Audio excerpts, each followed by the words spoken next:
అందరికీ praise the lord.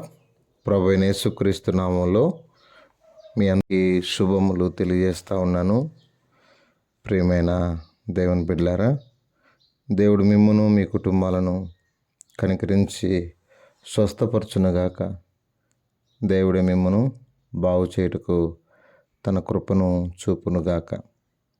ఈ సమయంలో దేవుని బిడ్డలారా, మనందరం కూడా రండి దేవుని వాక్యాన్ని వింటాం. లూకా సువార్త 17వ అధ్యాయం 19వ వచనం చదువుతున్నాను. నీవు లేచి పొమ్ము, నీ విశ్వాసం నిన్ను స్వస్థపరచునని వానితో చెప్పాను. ఇక్కడ 10 మంది కుష్ఠరోగులు మనం చూస్తున్నాం. 10 మంది దేవుని ఎంతగానో, ఈ 10 మంది కూడా దేవుని బిడ్డలారా స్వస్థ పొందాలన్న ఉద్దేశంతో యేసుప్రభు దగ్గరికి వచ్చారు. ఆ 10 మంది పరిస్థితి ఎలా ఉందంటే 17వ అధ్యాయము 12వ వచనం, ఆయన యొక్క గ్రామంలోకి వెళ్ళుచుండగా 10 మంది కుష్ఠరోగులు ఆయనకు ఎదురుగా వచ్చి దూరమున నిలిచి. అసలు కుష్ఠరోగులు అంటేనే దూరం, అర్థమైందా? పాలెమునకు వెలుపల, నిజంగా దగ్గరకు వచ్చే అవకాశమే లేదు. బైబిల్ మనం ఎంతమందిని చూస్తాం. కుష్ఠరోగం అంటే భయంకరమైంది. ఎవరితో కలవటానికి లేదు, ఎవరితో ఉండటానికి లేదు. మనము మిరియాముకు వచ్చిన కుష్టు చూస్తాం. అట్లా బైబిల్లో రాజులకు వారు చేసిన అతిక్రమాలను బట్టి నొసట కుష్టు పుట్టడం, రకరకాల కుష్టు మనం బైబిల్లో చూస్తాం. అంటే ముఖ్యంగా కుష్టు కలిగిన వారిని దూరంగా ఉంచుతారు.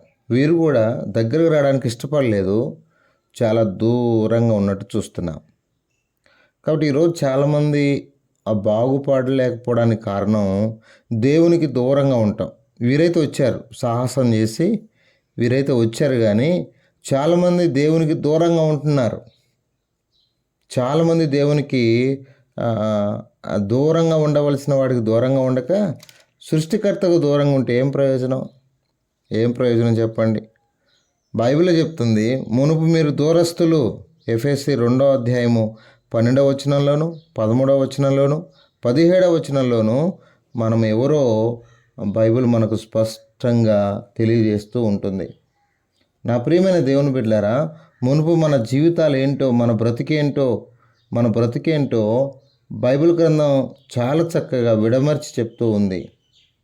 మునుపు మన జీవితాలు ఎంత దౌర్భాగ్యంగా ఉండి దేవునికి ఎంత దూరంగా ఉన్నామో అర్థమవుతుందా?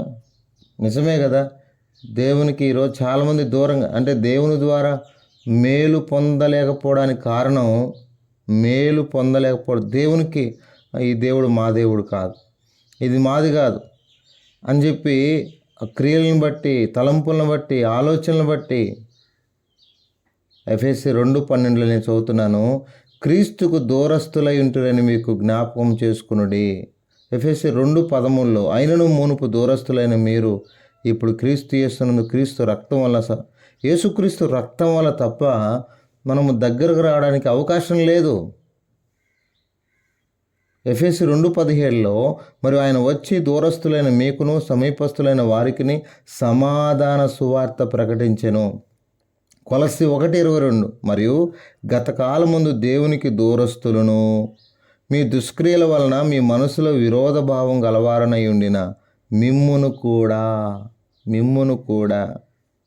అంటే మనము దేవునికి ఎంత దూరంగా ఉన్నామో అర్థమవుతుంది. అర్థమైందా? దేవునికి చాలా దూరంగా ఉన్నాం. ఆ కుష్ఠరోగులు ఎలా అయితే దూరంగా నిలిచారో, ఇంకా సాహసించి వచ్చారు, చాలా సంతోషం. ఈరోజు చాలామంది దేవునికి చాలా దూరంగా. ఎట్లా ఈరోజు చాలామంది దూరంగా ఎలా ఉంటున్నారు?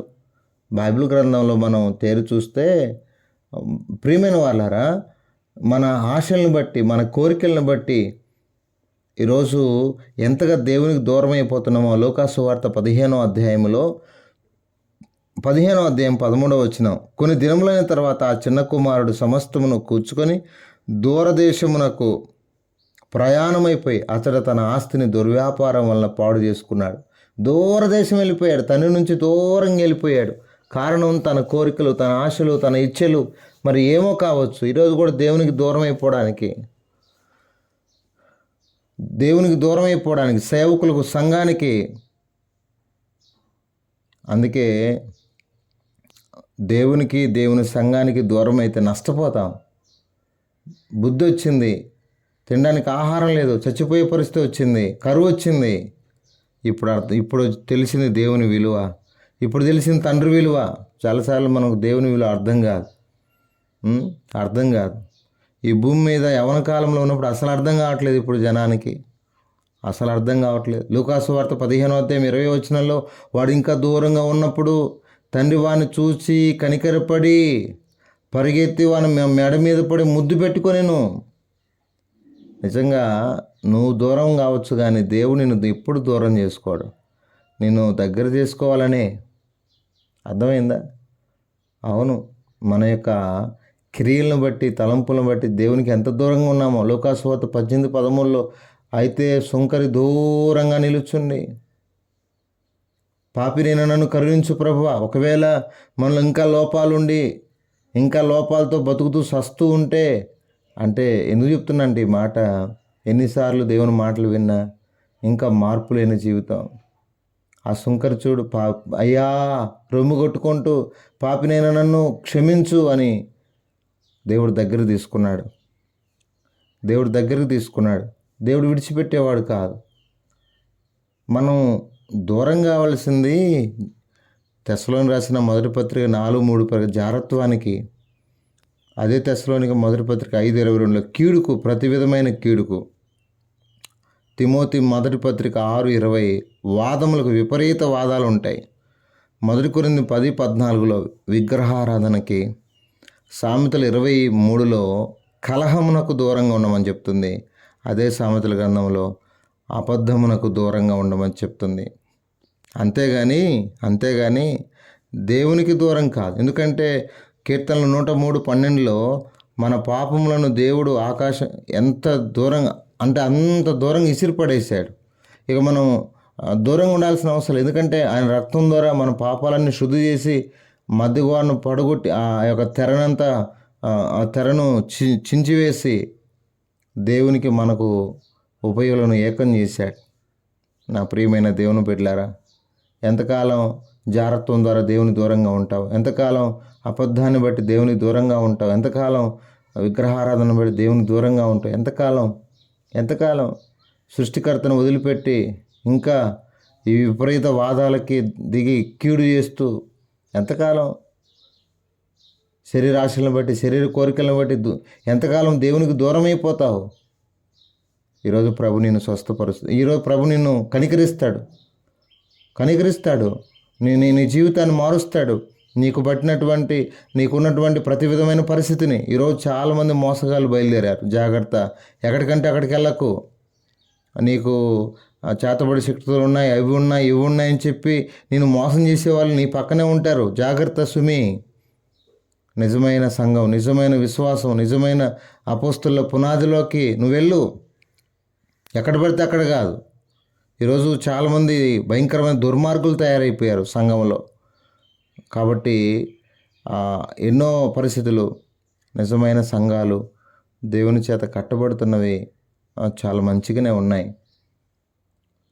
చాలా చోట్ల చూస్తున్నా నేను. రకరకాల డినామినేషన్స్ రకరకాల పరిస్థితుల్లో వెళ్తూ ఉన్నారు. కాబట్టి మనం జాగ్రత్తగా ఉందాం. దేవునికి దగ్గర అవుదాం. దేవుని మనం ఘనపరుస్తాం. కాబట్టి ఎప్పుడైతే వారు దేవునికి దగ్గరికి రావడానికి ప్రయత్నం చేశారో, ముఖ్యంగా 10 మంది కుష్ఠరోగులు పోతూ బాగుపడ్డారు, కానీ ఒక్కడు మాత్రమే దేవునికి దగ్గర అవుతూ వచ్చాడు. దేవుని దగ్గర అన్యుడు వచ్చి దేవుని దగ్గర సాగిలపడ్డాడు. ఇప్పుడు చెప్తున్నా, నువ్వు లేచిపోమ్ము, నీ విశ్వాసం నిన్ను స్వస్థ. కాబట్టి దేవుని దగ్గరికి రా, వచ్చి చూడు. పిలుపు చెప్పాడుగా నతనీయులతో, వచ్చి చూడు. దేవుడే మన జీవితాలను కనికరిస్తాడు. ఆయన కృప మనకు దూరం చేసేవాడు కాదు. మనమే ఆ కృపను దూరం చేసుకొని వెళ్ళిపోతాం. కాబట్టి ఆ కృపను మనకు దూరం చేసేవాడు ఎంత మాత్రమూ కాదు. కాబట్టి చక్కగా దేవుని దగ్గరికి వెళ్దాం. దేవుడు మన జీవితాలను, మన కుటుంబాలను ఆయన స్వస్థపరుస్తాడు, ఆయన బాగు చేస్తాడు. ప్రార్థన చేసుకుందాం. పరిశుద్ధుడైన తండ్రి, మీరు ఇచ్చిన ఈ మంచి తలంపులు బట్టి స్తుతిస్తూ మా ప్రియులను కుటుంబాలను దీవించండి, ఆశీర్వాదకరంగా ఉంచండి. ప్రభు, నిజంగా ఎంత భయంకరమైన పరిస్థితులు మేము చూస్తున్నాం. దూరంగా ఉంటున్నారు చాలామంది, కాబట్టి వారు నీకు సమీపస్తులు కావడానికి కూడా సాయం చేయండి. అట్లు అనేక మంది నా ప్రభు ఎన్నో విషయాల్లో, ఎన్నో రకాల పరిస్థితుల్లో వారు దేవునికి దూరమై పతనమైపోతూ ఉన్నారు. కనికరించి ప్రభు, మీరే అలాంటి వారందరినీ మీరే బాగు చేయండి, మీరే కనికరించవలసిందిగా ప్రార్థన చేస్తున్నాం. నా ప్రభు, ఆ కుష్ఠరోగులను ఎలా అయితే మీరు శుద్ధి చేశారు నాయన, వారిని నీకు సమీపస్తులుగా చేసుకున్నారు, చక్కజేశారు నాయన, బాగు చేశారు. అలా ఎంతోమంది నీకు దూరంగా ఉన్నవారు ప్రభువా మార్పు చెందడానికి, మారుమనసు పొందడానికి నాయన ప్రభువా, నాయన ఏ విషయాల ద్వారా నీకు దూరం అవుతూ వచ్చారో ఇప్పుడు నీకు సమీపస్తులు కావడానికి కూడా సాయం చేయండి. అలాంటి పరిస్థితుల నుండి వారిని విడిపించండి, స్వస్థపరచండి, బాగు చేయమని ప్రార్థన చేస్తున్నాను. ఈ సమయంలో మా కొరకు ప్రార్థించమని కోరిన ప్రియులందరి కొరకు ప్రార్థన చేస్తూ వారందరిని దీవించండి, మరి కనికరించండి. సహోదరు రవి కొరకు ప్రార్థన చేస్తున్నాం. ఆయనకు ఆపరేషన్ ఉంది, అక్క శాంతి అక్క చెప్పింది. సహోదరిని ఆరోగ్యం కొరకు ప్రార్థన చేస్తున్నాం, కనికరించండి. రవీంద్రనాథ్ అన్న కుటుంబాన్ని, పిల్లలను దీవించండి, కాపాడండి ప్రభు. నా తండ్రి కెవిన్ జాబ్ విషయంలో మీరు కనికరించండి.